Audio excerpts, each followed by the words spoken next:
মালয়েশিয়ার Kuala Lumpur immigration বিভাগ কেপংয়ের একটি অ্যাপার্টমেন্টে অভিযান চালিয়ে জাল পাসপোর্ট তৈরির একটি কারখানার সন্ধান পেয়েছে। মঙ্গলবার ২২ জুলাই ভোরে চালানো এই অভিযানে ২ বাংলাদেশি নাগরিককে গ্রেফতার করা হয়েছে। উদ্ধার করা হয় বাংলাদেশ, ভারত, নেপাল, ইন্দোনেশিয়া, পাকিস্তান ও মিয়ানমারের শতাধিক ভুয়া পাসপোর্ট ও বিভিন্ন জাল নথি। প্রায় ১ মাস ধরে গোয়েন্দা নজরদারির পর এই অভিযান চালানো হয়। জব্দকৃত কাগজপত্রের মধ্যে মালয়েশিয়ার বিদেশি কর্মীদের জন্য প্রয়োজনীয় মেডিকেল ওয়ার্ক পারমিট সংক্রান্ত সকল নথিও ছিল। তদন্তে জানা গেছে, প্রতিটি জাল পাসপোর্ট তৈরিতে সিন্ডিকেট ৪০০ রিঙ্গিত করে নিত এবং অর্ডারগুলো হোয়াটসঅ্যাপের মাধ্যমে গ্রহণ করা হতো।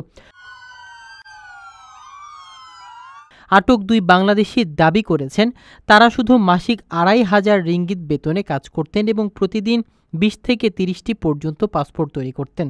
তারা বসের নির্দেশে কাজ করলেও মূল হোতাদের বিষয়ে জানেন না। ইমিগ্রেশন বিভাগ জানিয়েছে, সিন্ডিকেটের সাথে জড়িত অন্যান্য সদস্যদের শনাক্তের তদন্ত অব্যাহত থাকবে।